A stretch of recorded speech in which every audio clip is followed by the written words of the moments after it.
I filled out a Pell Grant paperwork, my FAFSA. They walked me through it. And I filled out an application to Mesa Community College. Well, as Maricopaans, you know that I was going to get in, but I didn't know that. And I kind of knew, but I didn't know. And so when I got my letter of acceptance from Mesa Community College, I ran through the house hooting and shouting and hollering because I was so excited. I could not believe they're going to let me go to school there. And I had to redo my FAFSA about 5 times. I did it wrong, and did it wrong, did it wrong. I filled out my course paperwork. I had not a clue what I was doing. I literally showed up for my first day in class to a poli-sci class. I didn't know what poli-sci was. I didn't know it meant political science, and I didn't know what that was. But I went, and I sat there, and I kid you not, with my apple on my desk. I was such a rube. In a room of young students. And I was at the time 38, so I wasn't that old, but I wasn't 18. And oh my gosh, there I was. And I was ready to learn. I was so excited. For those of you who are staff or faculty of Maricopa, and I invite you to look at the students with new eyes, because for many of us, this is our first step to something successful.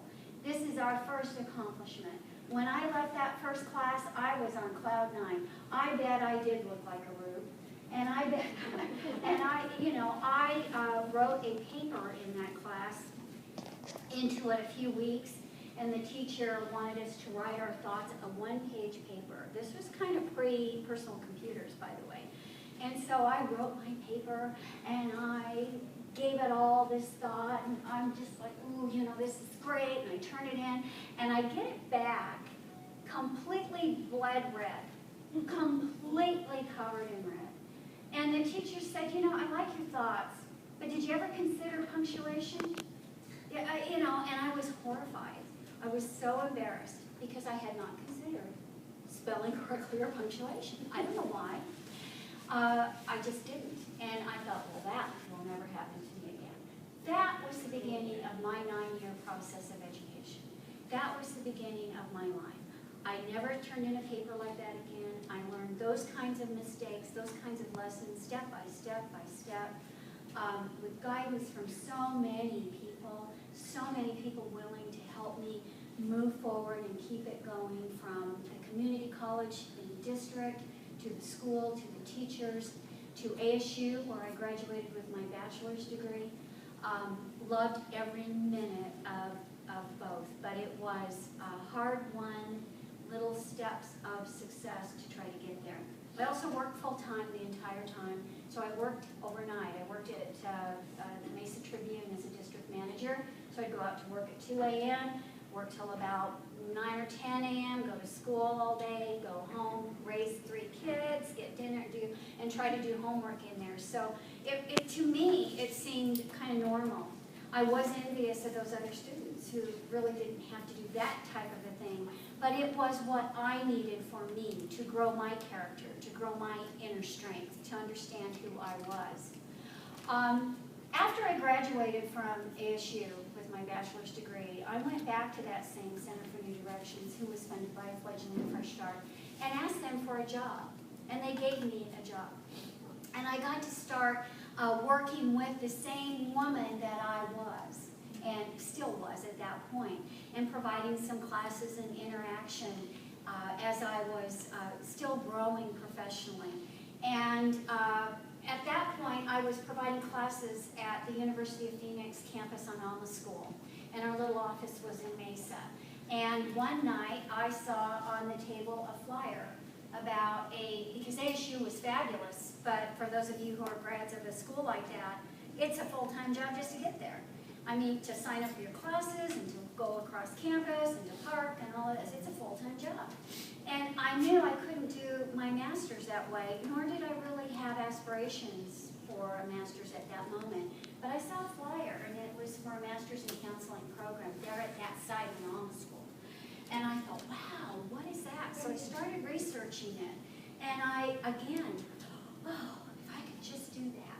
And so so I applied to get into the program and did, and 3 years later graduated with my master's in counseling degree from the University of Phoenix. So I've kind of had the gamut. In there, while I was at the University of Phoenix, I got a job at Mesa Community College, and I worked there for a little over a year. I, first of all, worked in the Ed Tech Center with Dr. Gene Parrish. I don't know if he's still with the district or not. He's not. And then I worked with Dr. Penny Sharon at the Institute. And I don't believe she's with the district anymore. But let me tell you, was that an experience and a half? For those of you who know Dr. Parrish and Dr. Sharon, that was an experience and a half. And I learned so much from that time with them, both. Just learned buckets of information of what to do, what not to do, I mean, a number of things. And loved working at the community college district. And then from there, I was given the offer to run workforce development for Maricopa County, and I was there for a little over 10 years. Spent 6 years at Child Health running their programs.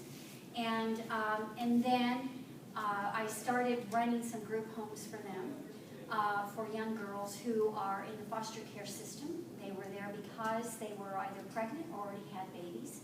And the cycle of abuse and neglect was already evident.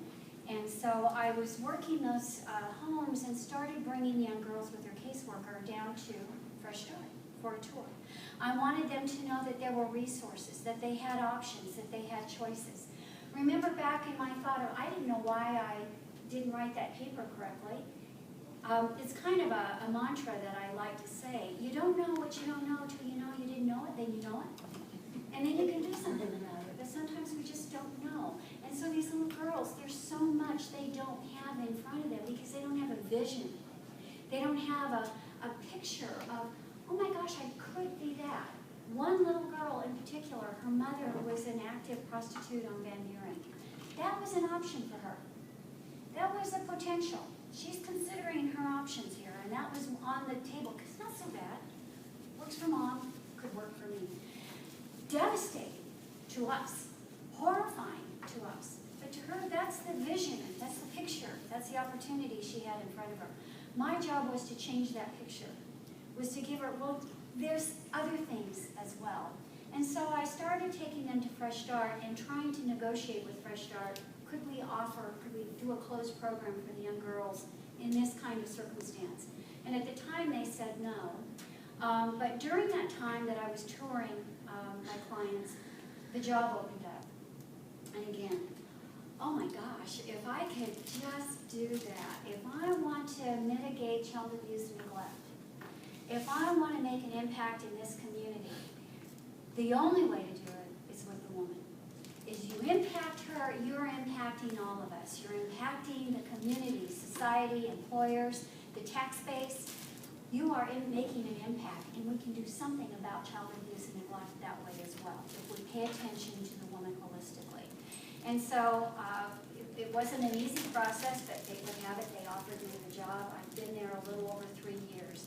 And we're making such great strides in sophistication of program delivery, sophistication of how we're providing those services and the breadth of services. Not just doing a shotgun approach, but creating a path for her to follow, illuminating, creating that vision, creating her picture, and giving her that picture of here's what it could be, here's where you can go, here's the opportunity. Trying to provide to her what was given to me at the reentry office at Center for New Directions. Wait a minute, yeah, you can. And when they said that to me, and I remember going up to a lady and I said, do you think I can go to school? Literally. And she said, if not you, I don't know who. Of course you can. And you know what, Susan? You should. And that's what sealed it for me. I should. I had an obligation to my children to show them that you don't have to just take what life gives you and lay down and stay there. You can get up and create form, get a backbone, and get a plan to move forward.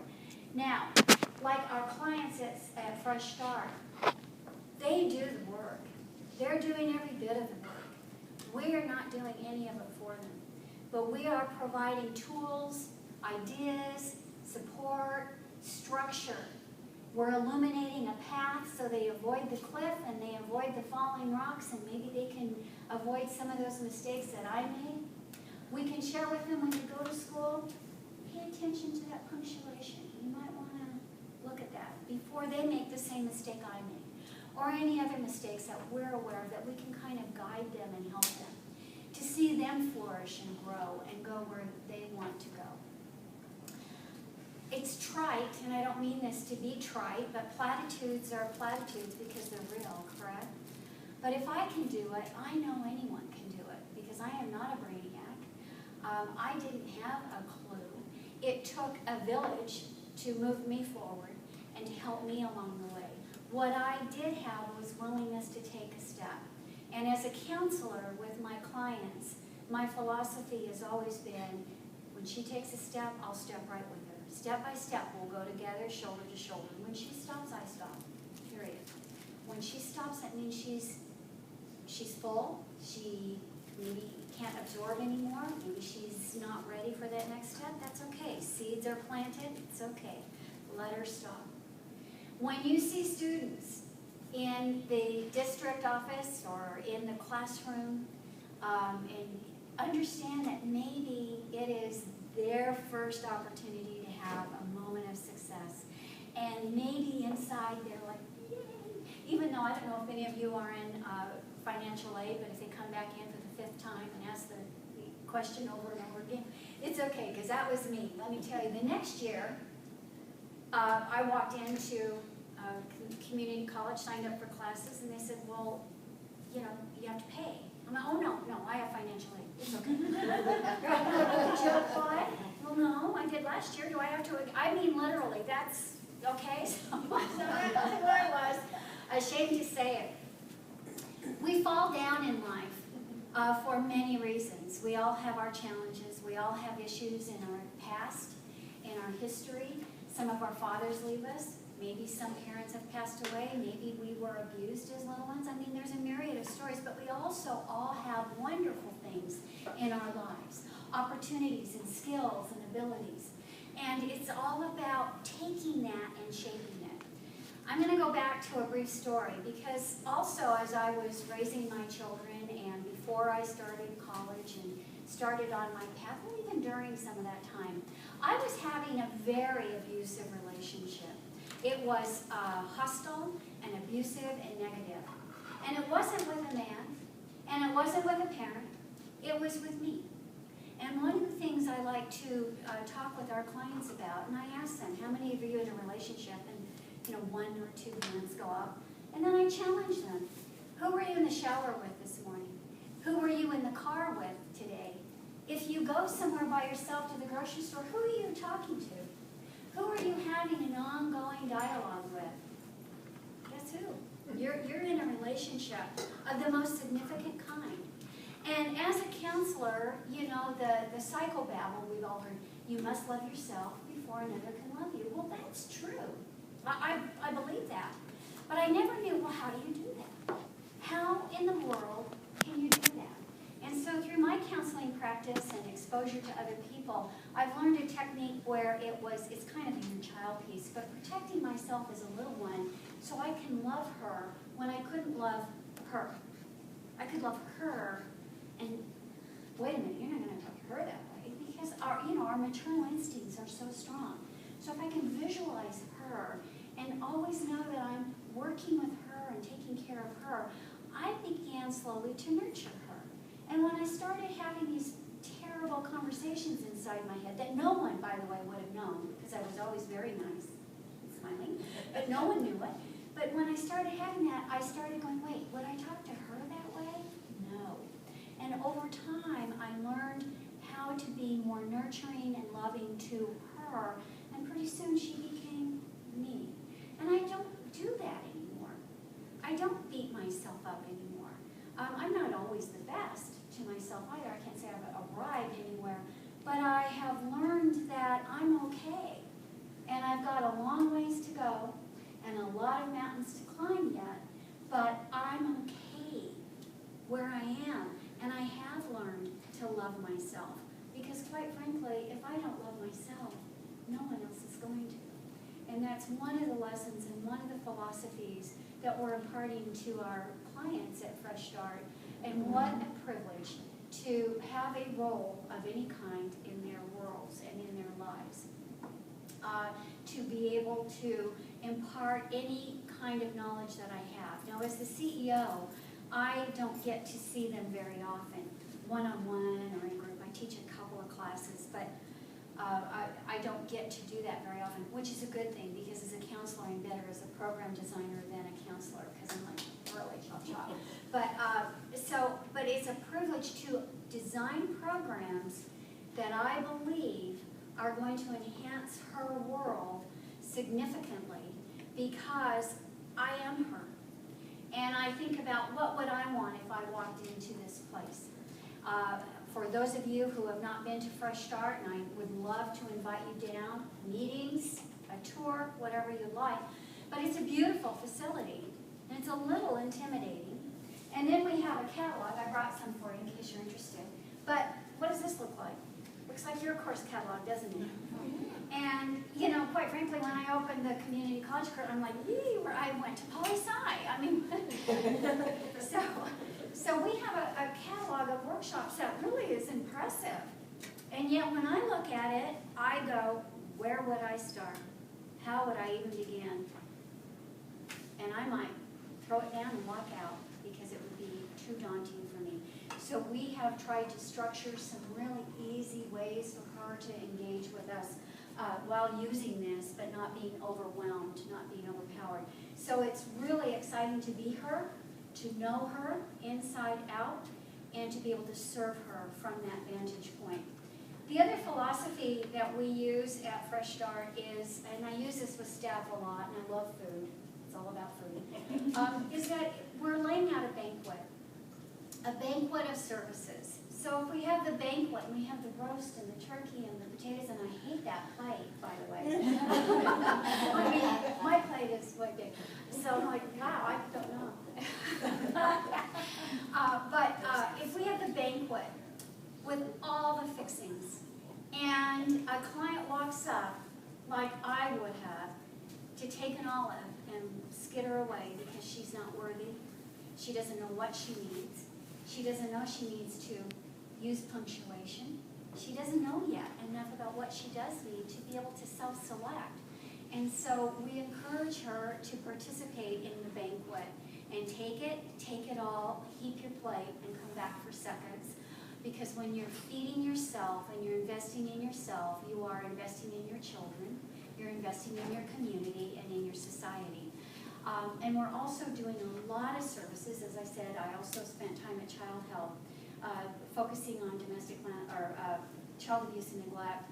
And because of that, we're doing a lot of services in our center now about the child and the mother as a parent, and those nurturing pieces and parenting skills, and trying to break any cycle of neglect that might be going on, because if she's in stress and anxiety, so is that little guy, and so we're paying attention to that end of the spectrum as well, really impacting her entire household. It's exciting work that we're doing. But all I can say to you, Maricopans, thank you for being here. Thank you for being here, for the work that you do, for the work that you do that supports the community colleges and allows students to go to school and to have that experience, the work that you do face-to-face with those students and giving them encouragement to continue on. And then for your patience with those of us that come back in 5 times with Pell Grant paperwork, or we don't know what we signed up for and we're lost and we look like we're just completely ill at ease. We are. But we will make it with your guidance and help and support and your kindness and encouragement for us to continue on. So thank you so much for today as well, and allowing me some time with you to share a little bit about me and a little bit about Fresh Start.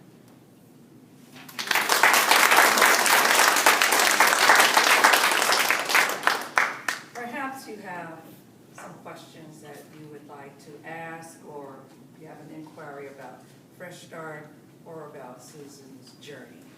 Anybody? Two-part question. Where do you get your funding from? Our funding right now is primarily private from 2 main events we do every year, a gala and a golf tournament. We have a lot of sponsorships. We have a growing pot of grant funding, but primarily we would say we're privately funded at this point, which actually, let me just add on to that, is not all bad. It's not all good either. We are preparing ourselves to go after some federal money. But what's nice about that is I have worked at other nonprofits, as I mentioned, that are so constricted by their funding guidelines. We do not have those. So where it's allowed us to create a niche for our client in that stability piece, in that really getting her stabilized and emotionally ready to go forward. And then when she's ready to go forward, to help her go forward, rather than, like at Maricopa County, workforce development, it's get a job, any job, I don't care what job you get, you gotta get a job. And instead of having that person really be emotionally ready for that, we get to do that, and that's really the wonderful work that I think Fresh Start's able to do.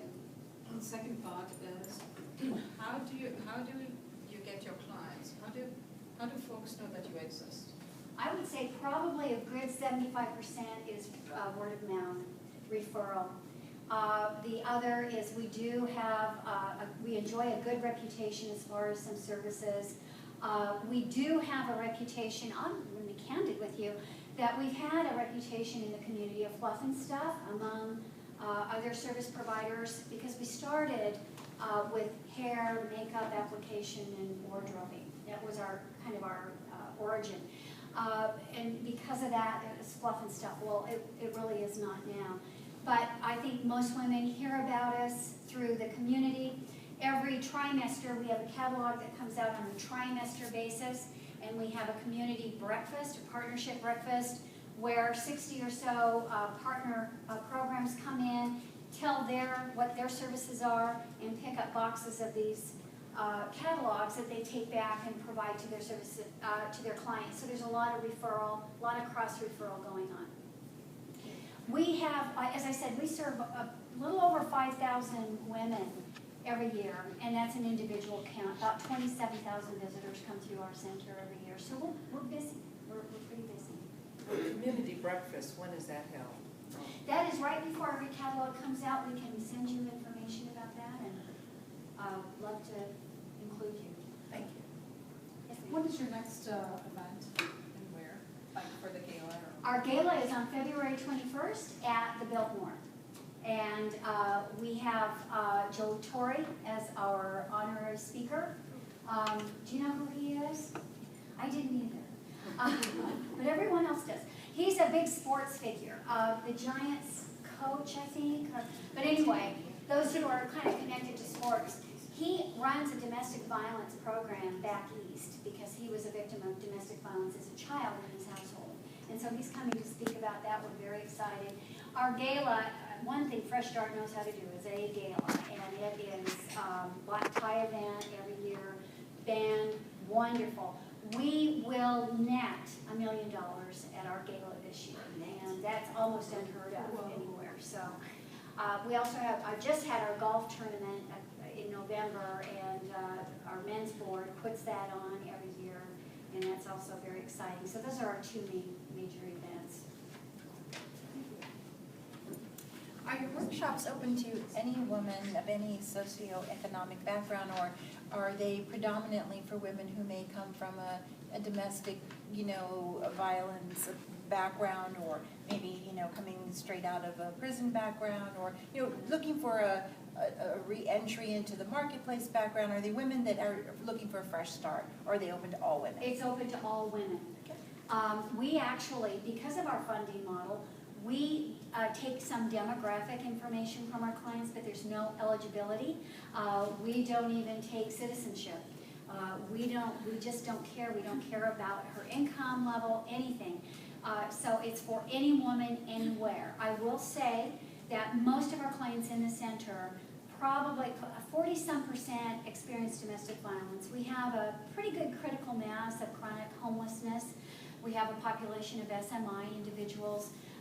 And then we have women who are looking for their next steps. What am I going to do in my retirement, or how do I want to get back? So it's pretty much the broad spectrum of women, but it is open to anybody. A lot of our workshops, we do ask for a $5 copay from our client because we do want to have some skin in the game. However, that is waivable if she cannot afford that payment even, and for a lot of our clients, we do waive that fee. That's really just kind of a psychological, we want her invested in her own growth, so. Give us an idea of some of the breadth of the workshops that you offer. We have workshops. I'll start with career services. We do have a number of workshops in career services where we do resume writing, interview techniques, job search. We have a workshop on how to attend a job fair optimally that is provided by partners at Goodwill Career Centers. And we have what I call Jumpstart, a week-long program that when women can't afford that week, it is completely free of charge, no copay, but the week is expensive for her. So we use the cohort effect. There's a lot of literature and research out there about the cohort effect, putting like people together with like goals and like minds that they connect and gain from each other. So this week-long program, it's 40 hours. We start with self-esteem, confidence building, communication, assertiveness, handshake, eye contact, and then we move her through some job readiness pieces. And we have her come in with a resume already pre-written, and we learn how to adapt a resume to a job description. Those job descriptions can be very tricky. And so she does some interview critiquing, interview techniques, and then she creates her own elevator speech. And at the last day, they have a little networking event with cookies and lemonade, and they network with staff and others that come in and use their handshake and their newfound eye contact and body spacing. So it's powerful. They graduate. Along with that, if a woman cannot take the week, we have Kickstart, which is the same workshops, but all wherever they land in the catalog, and she can go there. She misses out on the cohort effect, but many women can't afford that week. So career services is big. Oh, we also have job fairs on site on a regular basis and hiring events. We also have personal development. So we talk about in personal development boundaries, effective communication, goal setting, assertiveness again. We have time management, what do I want to say, study skills for a woman who's going back to school. Many of our clients are looking to go back to school. And then in there we also do stress reducers. So we have Zumba classes, drum beating classes, yoga classes. We have professionals come in, they do haircuts, makeup application, and again, that's our frou-frou side. We didn't let it go completely, but we want women to feel the best they can, not that we think we all have to wear makeup. But makeup application, we get huge donations from philosophy, so our clients all walk out with goodie bags of philosophy. We also wardrobe our clients. We have a secondhand store called Treasures, Fresh Start Treasures on Thomas and 40th Street. Fun, fun, fun. Go check it out. It's a beautiful store. Everything in the store is donated to us, and we sell it to the community, and those funds support our efforts. That's another way our funding model is being built. Some beautiful things in there. Gala that's coming up. Every year I buy my gown at Treasures. So I buy this gown, Treasures. Our clients go to, they take a professional wardrobing class. We give them a ticket, and they go to Treasures, and they can select their own outfit, shoes, handbag, the whole thing from the store. And we kind of lead them, we help them, our staff will help them and guide them, and when they come to the register with their ticket, if they have a bikini, we're like, not so much. So we want to make sure they get a good work, and they can have a free outfit every 90 days. And then for a lot of our graduations and celebrations that we do with our clients, we'll give them a gift certificate to Treasures for $20 or $25 or something, so she can go kind of get some other things that she needs. And there really are some lovely things. So our clients need to build a wardrobe for her new work, or she's going to a court date. We also offer legal services, and we have 2 certified legal document preparers on staff who will work with our clients to go through the legal court system, how to address the judge, how to dress, their paperwork if they're going for an order of protection or custody or a divorce or whatever family law issue they have.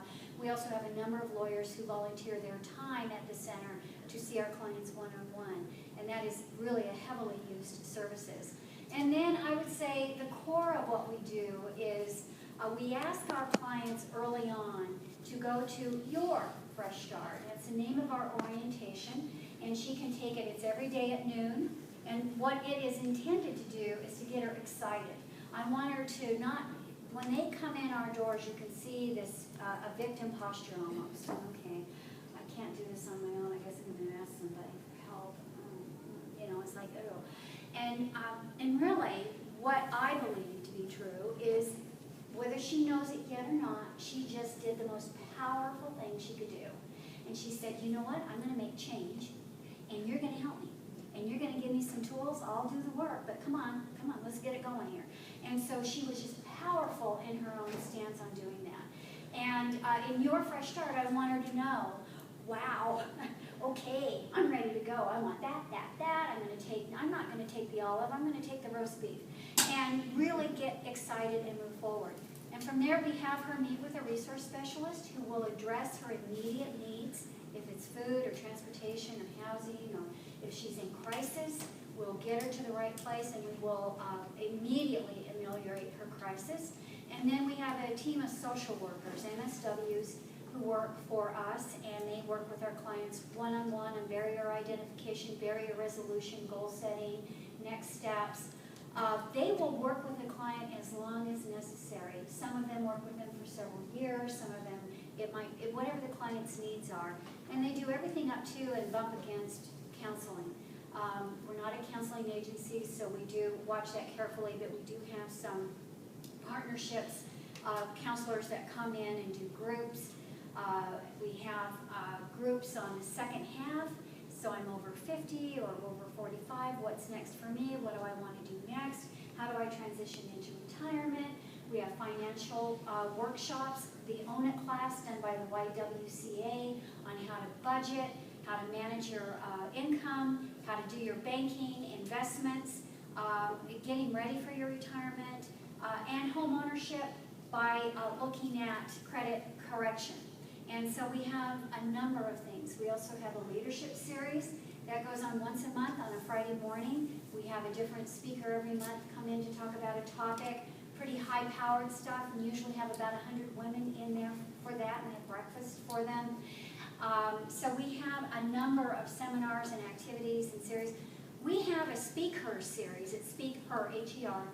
And I created that because as many nonprofits, when we have galas and events, they need that story to be told to their donors, that heart-tugging story. So the donors will go, oh my, yes, I'll donate to you. And that's just an essential piece of the world. However, as a counselor, I'm like, I don't think so. I don't like that at all. Our clients are not in a zoo to be looked at and go, oh, really? And to make them go on stage. Now, they volunteer to do so, but I know the authority differential. I'm the counselor, I'm the person, and I'm saying, hey, we helped you, so will you come speak? And she might very well feel obligated to do so. And I know at times they're put in a very dangerous position by sharing too much information or feeling exposed in some way. And so what we've done is we've created a speaker series, and it's very much about public speaking, it's about presentation skills, because we all need that in our jobs. And then it's how she wants to tell her story in a very safe, confined manner. And once she feels good about that, if she wants to volunteer to share her story at an event, now she's ready, and I feel confident that she's ready. So our speaker series has been phenomenal. We just had 12 women graduate. We also have a wonderful program with Freeport-McMoRan and Thunderbird School of Business called Dream Builder, and it was built for the South American countries. It's an entrepreneurial training program in Spanish. They use telenovela as kind of the apparatus that they use. It's really quite fun. And they wanted to pilot it in the United States, so they piloted it with us. We had 20 clients go through it. It was all in Spanish. They have a business plan, a funding model. They walked out with, I mean, you talk about very proud women. They had a big graduation at Freeport. Husbands, families, everybody came, everyone dressed to the nines. It was so wonderful. And these women are now off and ready to start their own businesses. So they are translating that into English, and we'll pilot that as they roll that out across the country. So there's a number of different kinds of things that we offer, not the least of which is our scholarship program. So for a client who has gone through a series of basic, she's ready. We know she's ready. She's gone through maybe Jumpstart or Kickstart, or we also have a big domestic violence program that we offer, and we work that in tandem with Sojourners, and we're kind of the now what? I'm safe, I'm secure, I'm kind of out of crisis, so now what? Well, we're now what? And we offer a program for those victims of domestic violence.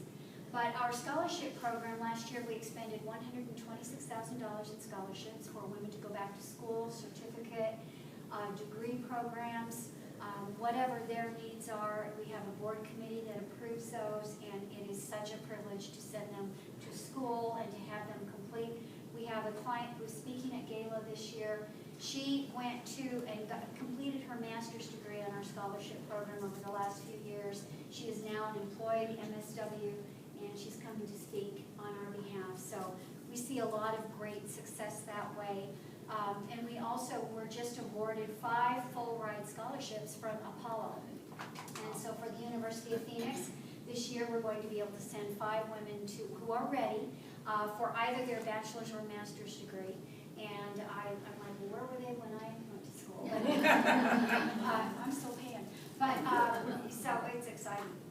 So Susan, since Mesa Community College has such a great impact on you, do you direct some of those women to our colleges? We do. All right. And primarily, most of our scholarships are for the community colleges. The price point, the ease of access, the colleges are all across the valley, so that is our primary point of reference. Thank you. Yeah. First of all, just what a wonderful program. I'm so moved to hear about it and want to know about it. I wonder, do you serve refugee populations? You know, we are working with a group right now to try to create something for that population. We have a certain number that kind of come into our center, but we don't have a corralled service delivery for them yet. So that is a big need out there. There's a few populations that I'm very interested in, along with refugee, that we're looking to serve over this next year.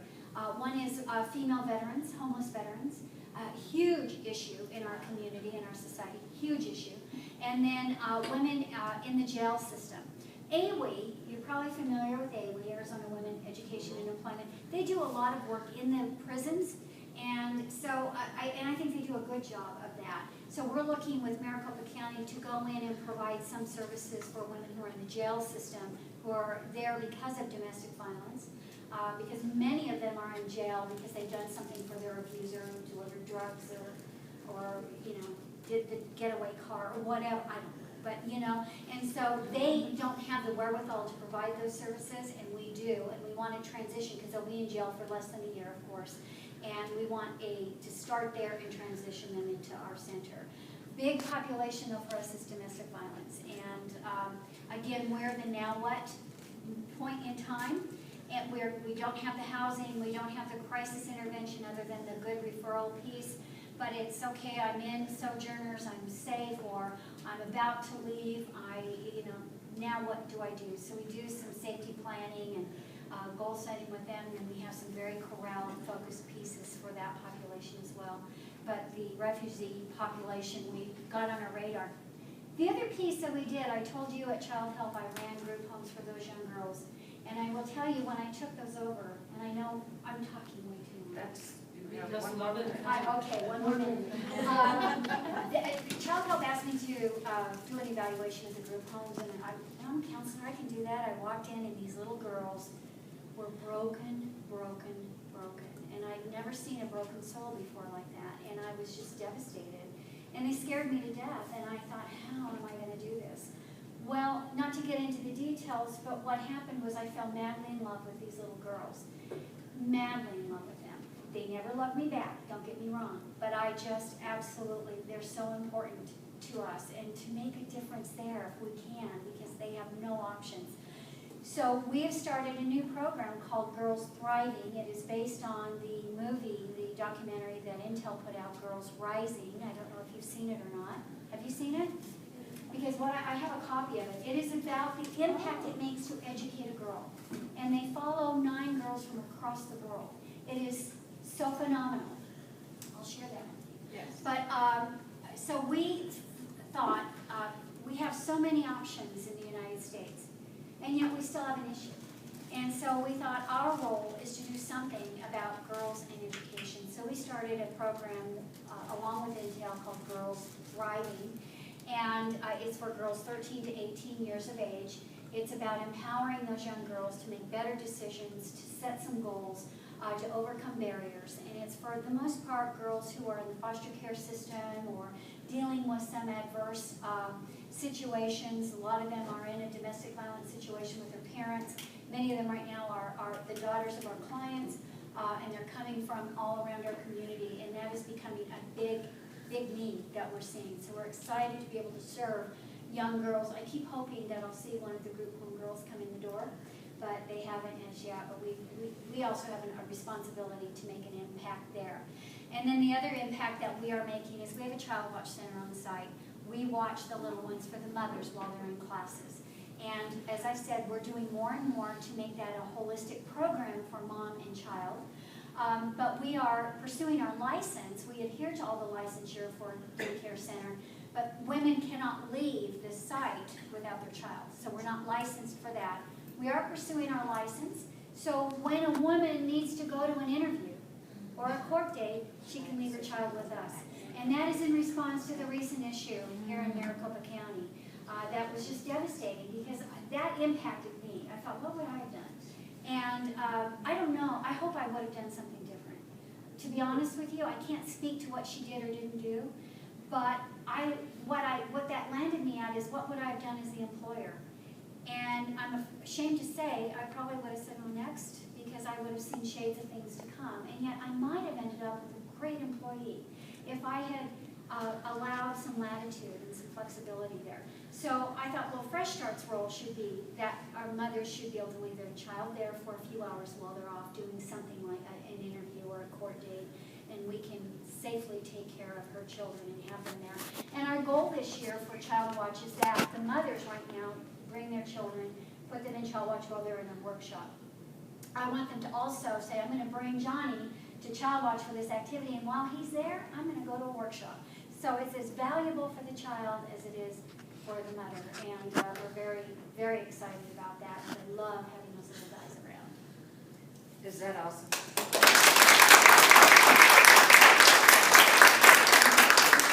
Susan, we hated to hear you stop.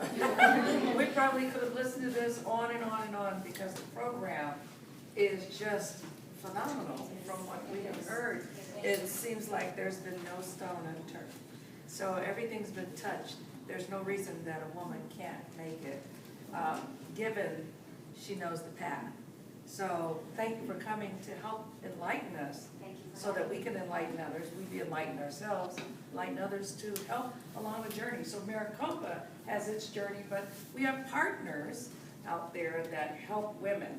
And we're all about women succeeding as well as other people of all walks of life. So we appreciate you. We really can't pay you for what you're worth, but we hope that you will accept our token of appreciation for coming and sharing us your passion, your journey. What's that? Thank you for indulging me on this. This was really wonderful, and as you can tell, I love to talk. And I love what we do at Fresh Start, and I'm so proud of the agency because it's the real McCoy. And thank you for my start at Mesa Community